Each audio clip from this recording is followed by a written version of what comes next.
Hi guys, ഞാൻ ഇന്നിവിടെ ഒരു അവിയൽ വെക്കാൻ പോവുകയാണ്. അതിൻ്റെതായ സാധനങ്ങളൊക്കെയാണ് ഇരിക്കുന്നത്. ആദ്യമായിട്ട് ഞാൻ അരിഞ്ഞു വെച്ചിട്ടുണ്ട്, അതെടുത്തിടുകയാണ്. ഞാൻ എന്റേതായ രീതിയിലാണ് അരിഞ്ഞിരിക്കുന്നത്.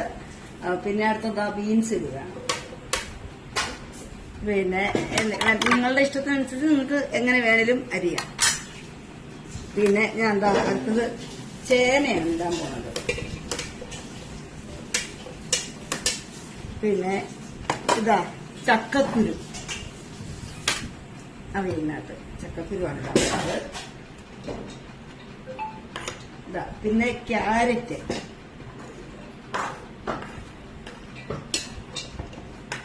പിന്നെ സബോള ഉള്ളി ചെറുതായിട്ട് അരിഞ്ഞത്,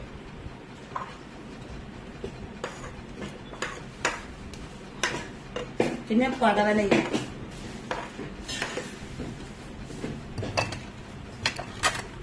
ഇത് ഉരുളക്കിഴങ്ങ്, ഇത് വെള്ളരിക്ക,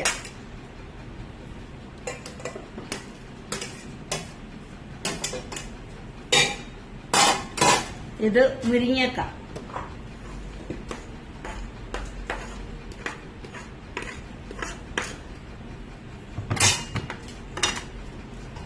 പച്ചമുളക് നടുവേ പൊളന്നത്, കറിവേപ്പില, ഇതെല്ലാം കൂടെ ഇട്ടിട്ട് ആദ്യമേ കുറച്ച് വെളിച്ചെണ്ണ അങ്ങ് ഒഴിക്കുക. നല്ലതുപോലെ ആവശ്യത്തിനൊഴിക്കാം വെളിച്ചെണ്ണ. ഞാനിപ്പം കുറച്ചങ്ങ് ഒഴിക്കുന്നുള്ളതേ ഉള്ളൂ.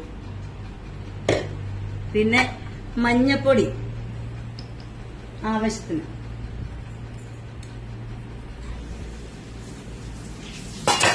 അടുത്തത് മുളക് പൊടി,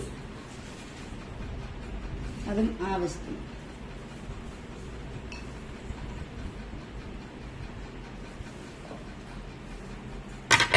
പിന്നെ ഉപ്പ്,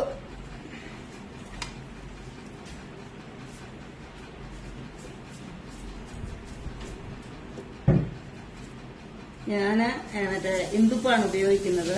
സാധാ ഉപ്പ് ഉപയോഗിക്കാം, ആവശ്യത്തിന് ചേർക്കാം ഉപ്പ്.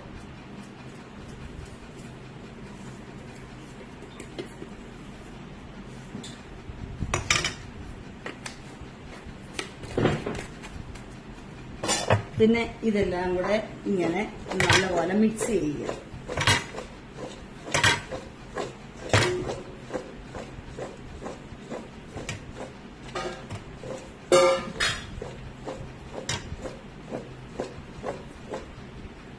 പിന്നെ ഇതിനകത്ത് ചേർക്കേണ്ടത് തേങ്ങ, ചെറുള്ളി, ജീരകം.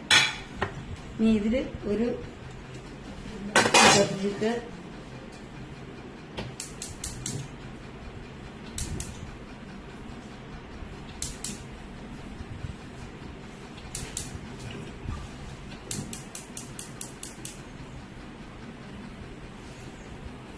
സിമ്മിലാക്കി ഇടുക, എന്നിട്ട് അടുപ്പിൽ വയ്ക്കുക.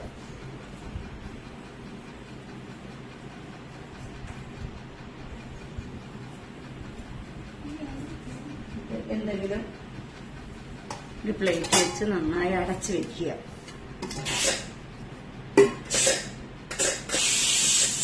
അപ്പൊ നമ്മുടെ അവിയലിന്റെ കഷ്ണം വെന്തിട്ടുണ്ട് കേട്ടോ. ഇനി ഇതിനകത്തോട്ട് തൈര് ചേർക്കാൻ പോണേ.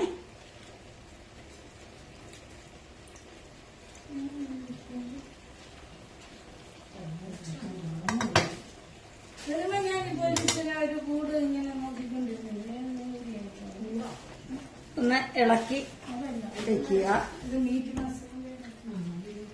എന്നിട്ട് നമ്മളിത് അരച്ച് വെച്ചിരിക്കുന്ന തേങ്ങയും ജീരകവും കറിവേപ്പിലയും വെളുത്തുള്ളി പിന്നെ ഉള്ളി ഇതെല്ലാം കൂടെ അരപ്പ് ചേർക്കുവാണ് കേട്ടോ.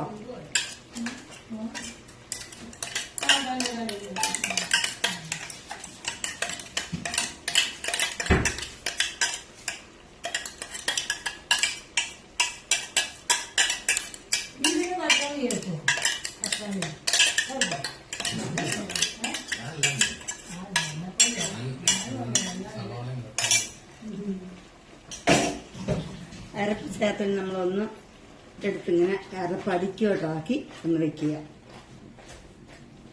1 മിനിറ്റും കൂടെ അടുപ്പിലിരുന്നൊന്ന് അരപ്പൊന്ന് വേകാൻ വേണ്ടിയാണ് കേട്ടോ.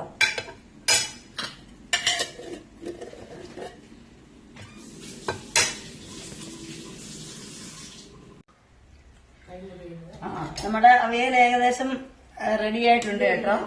ഇതിനി ഒന്ന് ഇളക്കി യോജിപ്പിച്ചിട്ട് നോക്കാം.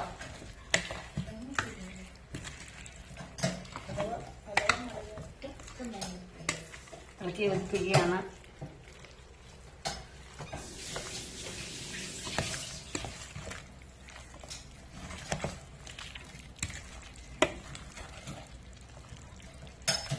നന്നായി ഇളക്കി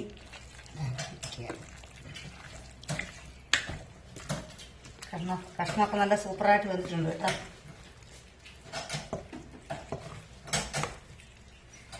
അങ്ങനെയാണ് നിങ്ങൾക്ക് കഴിക്കാൻ സ്ഥലം തരട്ടെ.